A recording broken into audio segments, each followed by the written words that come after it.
Hello friends, എല്ലാവർക്കും good morning. അപ്പം ഇന്നത്തെ ചെമ്പനീർ പൂവിൻ്റെ ഒരു അടിപൊളി വിശേഷത്തിലേക്ക് എല്ലാവർക്കും സ്വാഗതം.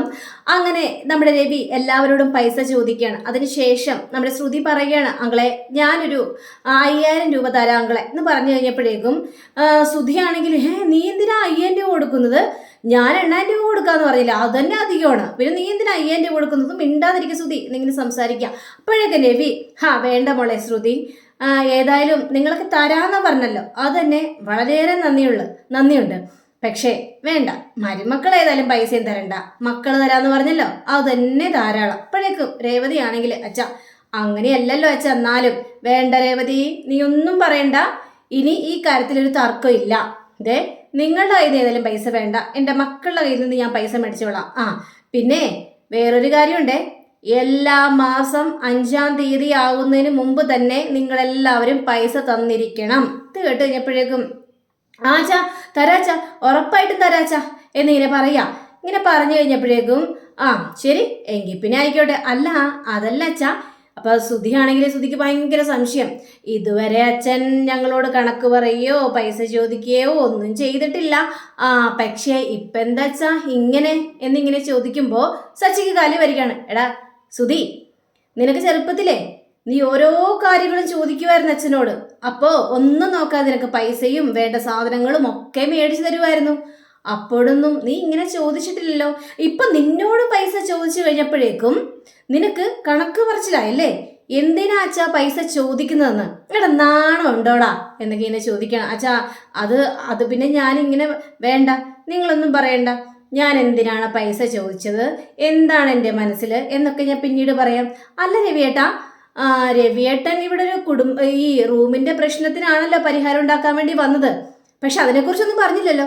എന്താ അതിനെക്കുറിച്ചൊന്നും പറയാത്തത്? പറയാം ചന്ദ്രയെ, അതിൻ്റെ സമയമാകുമ്പോൾ ഞാൻ പറയാം എന്നും പറഞ്ഞ് രവി അവിടെ നിന്ന് എണീറ്റ് പോവുകയാണ്. ഇവർക്കാണെങ്കിൽ ആകെ സംശയം എന്തായിരിക്കും എന്നാലോചിച്ചിട്ട് അങ്ങനെ പിന്നീട് കാണിക്കുന്നത് നമ്മുടെ ശ്രീകാന്തും സുധിയും അതേപോലെ തന്നെ സച്ചിയും കൂടി ഇങ്ങനെ ഇരിക്കുക. സച്ചിയാണെങ്കിൽ കാറ് കഴുകുന്ന തിടുക്കത്തില്. അപ്പോഴേക്കും സുധി ഇങ്ങനെ ആലോചിച്ചിട്ട് ശ്രീകാന്തേ, എന്നാലും അച്ഛൻ എന്തിനായിരിക്കോടാ ഇങ്ങനെ പൈസ ചോദിച്ചത്? അല്ല എന്തൊക്കെയോ ഒരു സംശയമുണ്ട്. അല്ല എന്നാലും അച്ഛൻ ഇങ്ങനെ ചോദിക്കേണ്ട കാര്യമൊന്നും ഇല്ലല്ലോ, അതുകൊണ്ടാണ് ഞാൻ പറഞ്ഞത്. അല്ല ഇനിയിപ്പോ അഥവാ അച്ഛൻ നമുക്ക് ഈ പൈസ എല്ലാം നമ്മുടെ കയ്യിൽ നിന്ന് ശേഖരിച്ചിട്ട് അച്ഛനും അമ്മയും ഈ വീട്ടിൽ നിന്ന് ഇറങ്ങിപ്പോകാനാണെങ്കിലോ? ഇത് കേട്ട് കഴിഞ്ഞപ്പോഴേക്കും ശ്രീകാന്ത് ആണെങ്കിലും മിണ്ടാതിരിക്കാവോ? വിഡ്ഢിത്താൻ പറയാൻ നിൽക്കരുത്. അവരെങ്ങോട്ട് പോകാനാണ്? അല്ല അവർ പൈസ മേടിക്കുന്നുണ്ടല്ലോ, എന്നിട്ട് വേറെ എവിടെയെങ്കിലും വീട് വെച്ചിട്ട് സുഖമായിട്ട് ജീവിക്കാനാണെങ്കിലോ? ഇത് കേട്ട് കഴിഞ്ഞപ്പോഴേക്കും സച്ചിക്ക് കാലി വന്നിട്ട്, എടാ സുധി മിണ്ടാതിരുന്നോളണം, നിന്റെ ഒരു സംശയം തീർത്തു തരാടാ ഞാൻ സംശയം എന്ന് പറഞ്ഞുകൊണ്ട് സുധിയെ തല്ലാനായിട്ട് പോവുക.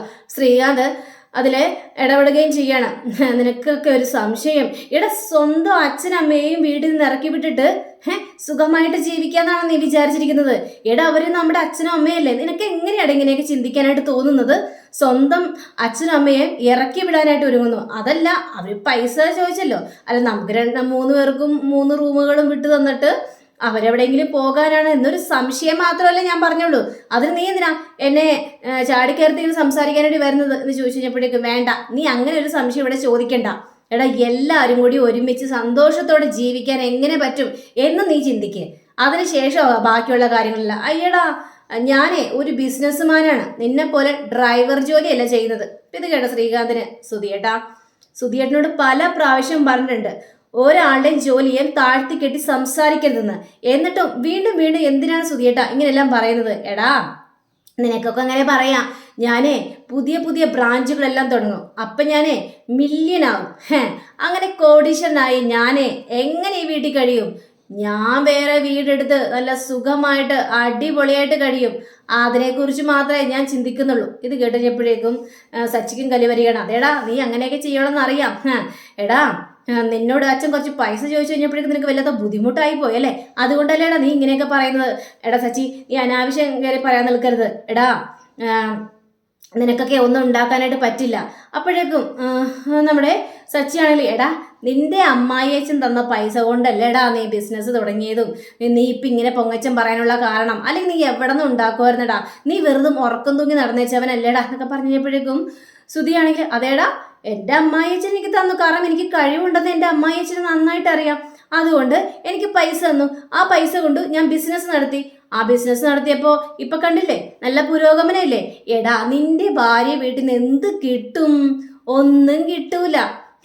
വേണമെങ്കിൽ നിന്റെ അമ്മായിയമ്മ കുറച്ച് പൂ തരും, അത് നീ മേടിച്ചിട്ട് 2 ചെവിയിലേക്കും വെച്ചോ, അതായിരിക്കും നല്ല രസം. ഇത് കേട്ട് കഴിഞ്ഞപ്പോഴേക്കും സച്ചി കലി വന്ന്, എടാ എന്താടാ എൻ്റെ രേവതിയെ കുറിച്ചും വീട്ടുകാരെ കുറിച്ചും നീ അനാവശ്യം പറഞ്ഞാലുണ്ടല്ലോ. എന്താടാ പറഞ്ഞാല്?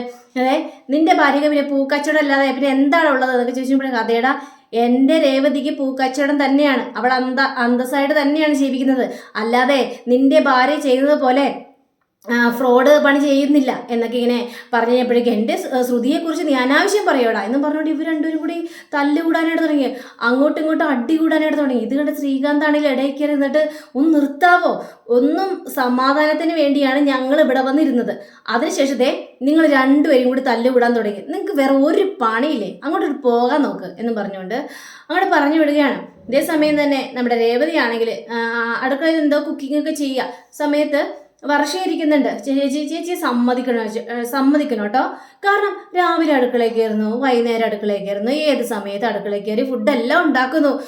എനിക്ക് ചിന്തിക്കാൻ പോലും പറ്റുന്നില്ല. ചേച്ചിക്ക് മടുപ്പൊന്നുമില്ല ചേച്ചി? എനിക്ക് മാത്രമായിട്ടാണ് ഉണ്ടാക്കുന്നതെങ്കിൽ എനിക്ക് മടുപ്പ് തോന്നിയാനായിരുന്നു. പക്ഷേ ഇതെല്ലാവർക്കും വേണ്ടിയല്ലേ ഞാൻ ഉണ്ടാക്കുന്നത്, അതുകൊണ്ട് എനിക്ക് മടുപ്പൊന്നുമില്ല, എനിക്ക് സന്തോഷം മാത്രമേ ഉള്ളൂ. ആണോ ചേച്ചി? എന്നാലും ഇതൊക്കെ പറ്റുന്നുണ്ടല്ലോ. അങ്ങനെ ഇവർ രണ്ടും കൂടി സംസാരിച്ചുകൊണ്ടിരിക്കുമ്പോഴാണ് ഇടയ്ക്ക് ശ്രുതി അങ്ങോട്ട് കയറി വരുന്നത്. അല്ലെങ്കിലും രേവതിക്ക് ഇതൊക്കെ തന്നെ ഉണ്ടാക്കാനല്ലേ അറിയുള്ളൂ, വേറൊരു പണിയില്ലല്ലോ. അല്ല രേവതി, ഞാനൊരു കാര്യം ചോദിക്കട്ടെ രേവതി. രേവതി അച്ഛൻ ചോദിക്കാതെ തന്നെ രേവതി പറഞ്ഞല്ലോ രേവതി 2000 രൂപ കൊടുക്കാന്ന്. അല്ല, അച്ഛൻ്റെ സ്നേഹം പിടിച്ചു പറ്റാൻ വേണ്ടിയാണോ രേവതി അങ്ങനെയൊക്കെ ചെയ്യുന്നത്? ഇത് കഴിഞ്ഞപ്പോഴേക്കും രേവതി ആണെങ്കിൽ, ആണോ? എനിക്ക് അച്ഛൻ്റെ സ്നേഹം പിടിച്ചു പറ്റേണ്ട ഒരു കാര്യമില്ല. അല്ലെങ്കിലും അച്ഛൻ എന്നോട് ഭയങ്കര സ്നേഹം, എന്നോട് ഒത്തിരി ഇഷ്ടമാണ്. എന്നൊരു മരുമകളായിട്ടല്ല കണ്ടേക്കുന്നത്. എൻ്റെ അച്ഛൻ എന്നെ ഒരു മകളായിട്ട് തന്നെയാണ് കണ്ടിരിക്കുന്നത്. അതേപോലെ തന്നെയാണ് ഞാനും അങ്ങോട്ട്. അപ്പോൾ ശ്രുതിക്ക് അതിനെ സഹിച്ചില്ല. ശ്രുതി പിന്നെ മകള് ഒന്ന് പൊയ്ക്കണ്ടേ എന്നൊക്കെ പറഞ്ഞ്, അല്ല നീ അങ്ങനെ പറയുമ്പോഴേ എടുത്തു ചാടി ഒന്നും പറയാനായിട്ട് നിൽക്കരുത് രേവതി. കാരണം നിനക്ക് അത്ര വലിയ വരുമാനമൊന്നും ഇല്ലല്ലോ രേവതി. ഞങ്ങളാണെങ്കിൽ ഞങ്ങൾക്ക് വരുമാനമുണ്ട്, നിനക്കും സച്ചിക്കൊക്കെ എന്ത് വരുമാനം ഉണ്ടെന്നാണ് പറയുന്നത്?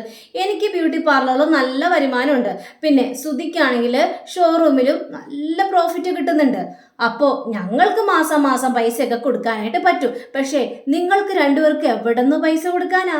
സച്ചി ഡ്രൈവ് ചെയ്തിട്ട് വേണ്ടേ? എപ്പോഴും ഡ്രൈവിങ് കിട്ടിയെന്ന് വരില്ലല്ലോ, ഇടക്കിടക്കല്ലേ ഡ്രൈവറായിട്ട് കിട്ടുള്ളൂ. പിന്നെ നിനക്കും അങ്ങനെയാ? എന്നും പൂക്കച്ചവടം ഉണ്ടാവില്ലല്ലോ രേവതി, ഇടക്കിടക്കല്ലേ പൂക്കച്ചവടം ഉണ്ടാവുള്ളൂ. നിങ്ങൾ എങ്ങനെ പൈസ കൊടുക്കാനാ? അങ്ങനെ ശ്രുതി ഇങ്ങനെ കുത്തി കുത്തി ഓരോരോ കാര്യങ്ങളും രേവതിയോട് പറയാം. ഇത് കേട്ട രേവതി വിട്ടുകൊടുക്കോ? രേവതി ആണെങ്കിൽ എല്ലാ ജോലികളും അങ്ങനെ തന്നെയാണ് ശ്രുതി. ഇപ്പൊ നീ ചെയ്യുന്ന ബ്യൂട്ടി പാർലർ, അവിടെയും എപ്പോഴും ആൾക്കാർ കയറുന്നുണ്ടോ? അല്ല, നിന്റെ പറച്ചിൽ കേട്ടാല് എന്തോ വേൾഡിലെ ഏറ്റവും വലിയ ബ്യൂട്ടി പാർലറാണ് നീ തുടങ്ങിയിരിക്കുന്നതെന്ന് തോന്നുമല്ലോ. നിന്റെ ബ്യൂട്ടി പാർലർ എങ്ങനെയാണെന്നൊക്കെ ഞങ്ങൾക്ക് അറിയാം. ഇടയ്ക്കിടയ്ക്കല്ലേ കസ്റ്റമർ വരുള്ളൂ. പിന്നെ നിന്റെ ഭർത്താവ് സുധി, അങ്ങേരും ഇപ്പൊ ഇടക്കിടക്ക് ഈച്ചയാട്ടിക്കൊണ്ടിരിക്കുകയാണെന്നുള്ളൊരു വാർത്ത ഞങ്ങൾ കേട്ടു എന്ന് വർഷയോടെന്ന രീതിയിൽ പറയാ. ഇത് കേട്ട് കഴിഞ്ഞപ്പോഴേക്കും ശ്രുതിക്ക് കാലി വരികയാണ്. അതെ, ഞങ്ങൾക്ക് ഒരു ദിവസം വർക്കില്ലെന്ന് വിചാരിച്ച് ഒരു കുഴപ്പവും സംഭവിക്കാനായിട്ട് പോകുന്നില്ല. ഞങ്ങളുടെ കയ്യിൽ ഇഷ്ടം പോലെ പൈസയുണ്ട്. അപ്പോൾ അതിനനുസരിച്ച് ഞങ്ങൾക്ക് എല്ലാം കിട്ടുന്നുണ്ട്, ഞങ്ങൾ കൊടുക്കാനായിട്ട് പറ്റും. പക്ഷേ നിങ്ങൾക്കോ? അയ്യോ, എനിക്ക് കൂടുതൽ പൈസ കിട്ടുന്നില്ലെന്ന് നിന്നോട് ആരാ പറഞ്ഞത് ശ്രുതി? എൻ്റെ വരവ് ചെലവ് കണക്കൊക്കെ ഞാൻ നിന്നെ കാണിച്ചായിരുന്നോ? ഇല്ലല്ലോ. ഞങ്ങൾക്കും കൊടുക്കാനായിട്ട് പറ്റും. നിന്നെ കൂടുതൽ ബോധിപ്പിക്കേണ്ട കാര്യമൊന്നുമില്ല. നീ നിന്റെ പണി നോക്കി പോകാൻ നോക്ക്. നിന്റെ ഭർത്താവ് ഉറക്കം തൂങ്ങി അവിടെ ഇവിടെയൊക്കെ നടന്ന ആൾക്കാരല്ലേ. എന്നിട്ട് എൻ്റെ സച്ചിയേട്ടൻ കൊണ്ടുവരുന്ന പൈസക്ക് ഭക്ഷണവും മേടിച്ചിട്ട് 3 നേരം മൃഷ്ടാനം വെട്ടി വിഴുങ്ങിയതല്ലേ നിന്റെ ഭർത്താവ്. അതുകൊണ്ട് കൂടുതൽ പറയാൻ നിൽക്കരുത്. എപ്പോഴെങ്കിലും നിന്റെ ഭർത്താവ് പൈസ ഈ വീട്ടിൽ കൊടുത്തിട്ടുണ്ടോ എന്ന് ചോദിച്ചപ്പോഴേക്കും എൻ്റെ ഭർത്താവിന് പൈസ കൊടുക്കും. കൊടുക്കും, കാത്തിരുന്ന് കണ്ടാൽ മതി, ഇപ്പം തന്നെ കൊടുത്തത് തന്നെ എന്നൊക്കെ ഇങ്ങനെ പറയുക. അങ്ങനെ പറഞ്ഞു കഴിഞ്ഞപ്പോഴേക്കും നമ്മുടെ വർഷയാണെങ്കിൽ ദേ വേണ്ട കേട്ടോ, വർഷയാണെങ്കിൽ അതുകൊണ്ട് നമുക്ക് പോകാം ശ്രുതി ചേച്ചി. വല്ല ആവശ്യം ഉണ്ടായിരുന്നോ വാലികണ കേൾക്കാൻ വേണ്ടി? വാ വാ വാ, ഇനി ഇവിടെ നിൽക്കണ്ട, വാ എന്നും പറഞ്ഞുകൊണ്ട് ശ്രുതിയെ വിളിച്ചുകൊണ്ട് പോവുകയാണ്. അപ്പോൾ കിട്ടേണ്ടത് കിട്ടിക്കഴിഞ്ഞപ്പോഴേക്കും ശ്രുതിയുടെ വായ അങ്ങോട്ട് അടങ്ങി. അങ്ങനെ പിറ്റേ ദിവസം രാവിലെ ആവുകയാണ്. നമ്മുടെ സച്ചിയും രേവതിയും നല്ല ഉറക്കമാണ് ടെറസിന്റെ മുകളിൽ. അപ്പോഴാണ് സച്ചി കണ്ണു തുറക്കുന്നത്. നേരം വെളുത്തെന്ന് അറിഞ്ഞു കഴിഞ്ഞപ്പോഴേക്കും സച്ചി ചാടി എണീക്കുക. രേവതി നോക്കി കഴിഞ്ഞപ്പോൾ രേവതി നല്ല ഉറക്കം. അയ്യോ പാവം, നല്ല ഉറക്കമാണ്, ക്ഷീണം കാണും, ഉറങ്ങിക്കോട്ടെ. ഇന്ന് ഏതായാലും ഞാൻ അടുക്കളയിൽ കയറാം. സമയത്തിന് അടുക്കളയിൽ കയറിയില്ലെങ്കിൽ അമ്മായിയമ്മയുടെ കയ്യിൽ നിന്ന് നല്ല വഴക്ക് കേൾക്കും. അതുകൊണ്ട് ഞാൻ അടുക്കളയിൽ കയറാം എന്നും പറഞ്ഞുകൊണ്ട് നമ്മുടെ സച്ചി നേരെ അടുക്കളയിലേക്ക് ചെല്ലുക. അടുക്കളയിലേക്ക് ചെന്ന് കഴിഞ്ഞപ്പോഴേക്കും എന്ത് ബ്രേക്ക്ഫാസ്റ്റിന് ഉണ്ടാക്കും? അപ്പം കടല വെള്ളത്തിലിട്ടിട്ടുണ്ട്, അടുത്ത് തന്നെ പുട്ടുപൊടി ഇരിക്കുന്നുണ്ട്. ഓ, അപ്പം ഇന്ന് പുട്ടും കടലയും ഉണ്ടാക്കാനായിരിക്കും രേവതി ഉദ്ദേശിച്ചത്. അല്ല, കടല വെള്ളത്തിലൊക്കെ ഇട്ടിട്ടുണ്ടല്ലോ. പക്ഷേ പുട്ട് എങ്ങനെയെങ്കിലും ഉണ്ടാക്കാം, കടലക്കറി എങ്ങനെ ഉണ്ടാക്കാം, ആദ്യം പുട്ടുണ്ടാക്കാം എന്ന് പറഞ്ഞുകൊണ്ട് നമ്മുടെ സച്ചി പുട്ടുണ്ടാക്കുക. പുട്ടുണ്ടായി കഴിഞ്ഞപ്പോഴേക്കും ദൈവമേ, കടല ഉണ്ടാക്കാനോ ഒരു ഐഡിയയും കിട്ടുന്നില്ലല്ലോ. ശ്രീകാന്തിനെ ഒന്ന് വിളിച്ചു നോക്കാം, ഇവനെ എഴുതിയിട്ടുണ്ടാവോ? എന്തായാലും വിളിക്കാം. അങ്ങനെ നമ്മുടെ സച്ചി ശ്രീകാന്തിനെ വിളിക്കാം. ശ്രീകാന്ത് നല്ല ഉറക്കം. ഫോൺ എടുത്തിട്ട് ഹലോ, ആരാന്നാ? എടാ നിന്റെ ചേട്ടൻ സച്ചിയാടാ. സച്ചിയേട്ടനോ? എന്താ സച്ചിയേട്ടൻ ഇപ്പൊ വിളിച്ചത്? മനുഷ്യനെ ഉറങ്ങാനും സമ്മതിക്കൂലേ? എടാ ഞാനേ ഒരു കാര്യം ചോദിക്കാൻ വേണ്ടി. എടാ കടലക്കറി ഉണ്ടാകുന്നത് എങ്ങനെയാടാ? കടലക്കറി ഉണ്ടാക്കാനോ? സച്ചിൻ എന്താ പറയുക? സച്ചിൻ എന്നാണ് അടുക്കളയിൽ കയറിയത്. അതേടാ, രേവതിക്ക് തീരെ സുഖൂല, അതുകൊണ്ടാണ് ഞാൻ അടുക്കളയിൽ കയറിയത്. നീ പറഞ്ഞതാ എൻ്റെ സച്ചിയേട്ടാ, കടലക്കറിയൊന്നും ഉണ്ടാക്കണ്ട, സച്ചിയേട്ടൻ്റെ പണി ഉണ്ടാ നോക്ക്, നീ പറയടാ, ഒന്നും പറഞ്ഞതാടാ എന്ന് പറഞ്ഞു കഴിഞ്ഞപ്പോഴേക്കും ശരി ഞാൻ പറഞ്ഞുതരാം എന്നും പറഞ്ഞ് നമ്മുടെ ശ്രീകാന്ത് കുറേ റെസിപ്പികളെല്ലാം ഇങ്ങനെ പറഞ്ഞു കൊടുത്തു കഴിഞ്ഞപ്പോഴേക്കും സച്ചി ആണെങ്കിൽ അന്തം വിട്ടിങ്ങനെ നോക്കി നിൽക്കണേടാ. ശ്രീകാന്തേ, ഈ കറി ഉണ്ടാക്കാൻ എനിക്ക് പറ്റുമെന്ന് എനിക്ക് തോന്നുന്നില്ലടാ, അതുകൊണ്ട് ഇത് ഞാൻ വിട്ടു. ഒരു കാര്യം ചെയ്യാം, പുട്ടും പഴവും പപ്പടവും കൊടുക്കുക, അതായിരിക്കും നല്ലത്. ഓ എൻ്റെ സച്ചിയേട്ടാ, ഇത് നേരത്തെ അങ്ങോട്ട് പറഞ്ഞുവിടായിരുന്നില്ലേ? മനുഷ്യൻ്റെ ഉറക്കം കളി വെച്ചിട്ട് പോ എന്നും പറഞ്ഞ് ഫോൺ വയ്ക്കുക. നമ്മുടെ സച്ചിക്കാണെങ്കിൽ ഏതായാലും കടലക്കറി ഉണ്ടാക്കുന്ന എന്നെ കൊണ്ട് പറ്റില്ല എന്ന് പറയുക. അങ്ങനെ നമ്മുടെ രവിയെ കാണിക്കുകയാണ്. അപ്പോൾ രവിയാണെങ്കിൽ കാറ് കഴിക്കൊണ്ടിരിക്കുക, സച്ചിയുടെ കാറ്. ഇപ്പോൾ എടുത്ത വൈക്കും ചന്ദ്ര വന്നായിട്ട് രവിയേട്ടാ എന്തിനാ ഈ പണി ചെയ്യുന്നത്? അവൻ കഴിക്കോളൂല്ലേ? രവിയേട്ടൻ എന്തിനാ ഈ കാറ് കഴുകുന്നത്? ഞാൻ കാറ് കഴിയില്ല, എന്താ കുഴപ്പം? വെറുതെ ഇരുന്ന് എന്തിനാ മുഷിയുന്നത്? നമുക്ക് സന്തോഷം കിട്ടുന്ന കാര്യങ്ങൾ നമ്മൾ ചെയ്തുകൊണ്ടിരിക്കണം. ഞാൻ ഈ കാറ് കഴിയുമെന്ന് വിചാരിച്ച് ഒന്നും സംഭവിക്കാനായിട്ട് പോകുന്നില്ല. എൻ്റെ മനസ്സിൽ സന്തോഷം മാത്രമേ ഉള്ളൂ. അല്ലെങ്കിൽ നിന്നോടൊന്നും പറഞ്ഞിട്ട് കാര്യമില്ലല്ലോ. നീ മക്കളെ എങ്ങനെ തെറ്റിപ്പിരിപ്പിക്കാം എന്നാണല്ലോ എപ്പോഴും ചിന്തിച്ചുകൊണ്ടിരിക്കുന്നത്. ഒന്ന് നിർത്തി രവിയേട്ടൻ്റെ ഒരു തത്വം പറച്ചില്. ഞാൻ ഒരു ഗ്ലാസ് ചായ ചോദിച്ചിട്ട് എത്ര നേരം എന്നറിയാമോ രേവതിയോട്? അവളെന്താ അടുക്കളയിൽ കയറില്ലേ? രേവതി എന്നും പറഞ്ഞുകൊണ്ട് ചന്ദ്ര വിളിക്കാം. അപ്പം വരുന്നു തലേ തുണിയും കെട്ടി നമ്മുടെ സച്ചി 2 ഗ്ലാസ് ചായയുമായിട്ട് ട്രെയിൽ വെച്ചുകൊണ്ട് ഇങ്ങനെ ഒരു പെണ്ണുങ്ങളെ പോലെ കുടുങ്ങി നടന്നു വരികയാണ്. അച്ഛാ ദേ ചായ എന്നും പറഞ്ഞുകൊണ്ട് പെണ്ണിൻ്റെ സൗണ്ടിൽ ഇങ്ങനെ കൊടുക്കുക. അപ്പോൾ ചന്ദ്ര ആകെ ഇങ്ങനെ അയ്യേ ഇതെന്താ ഈ കാണുന്നത്? നീയാണെന്ന് അടുക്കളയിൽ കയറിയത്? ഞാൻ തന്നെ അടുക്കളയിൽ കയറിയത്. എന്നാ അമ്മയ്ക്ക് ചായ. അപ്പം നിന്റെ ഭാര്യ അടുക്കളയിൽ കയറിയില്ലല്ലേ? നീ അടുക്കളയിൽ കയറിയല്ലേ? നാണമില്ലല്ലോ നിനക്ക്? നിന്റെ ഭാര്യയെ നീ അടക്കി നിർത്തിയിരിക്കുകയാണല്ലേ എന്നൊക്കെ ഇങ്ങനെ പറയുക. അപ്പോഴേക്കും വരുന്നു രേവതി ഈ ഒരു കാഴ്ച ഉണ്ടെപ്പോഴേക്കും ഞെട്ടിപ്പോയി. ഇത് എന്താ സച്ചിയായിട്ട് ഈ കാണിക്കുന്നത്? ഈ ചായ കുടിക്കമ്മേ എന്ന് പറഞ്ഞുകൊണ്ട് വീണ്ടും സച്ചി ഇങ്ങനെ ചായ കൊടുക്കുകയാണ്. രേവതിയാണെങ്കിൽ അന്തം വിട്ട് നോക്കി നിൽക്കുകയാണ്. ചന്ദ്രയാണെങ്കിൽ അയ്യേ എന്നും പറഞ്ഞുകൊണ്ട് നിൽക്കുക. അപ്പം രവിക്കാണെങ്കിലൊക്കെ കണ്ടു കഴിഞ്ഞപ്പോഴേക്കും സച്ചിയെ അടിമുടി നോക്കുക. അപ്പം അങ്ങനെയും കാണിച്ചുകൊണ്ടാണ് നമ്മുടെ ഇന്നത്തെ റിവ്യൂടെ അവസാനിച്ചിരിക്കുന്നത്. അടുത്ത റിവ്യൂവിനെ കാത്തിരിക്കുക, സബ്സ്ക്രൈബ് ചെയ്യുക. എല്ലാവർക്കും നല്ലൊരു ദിനം ആശംസിച്ചുകൊണ്ട് തന്നെ നമസ്കാരം. Thank you, Siki. Bye-bye.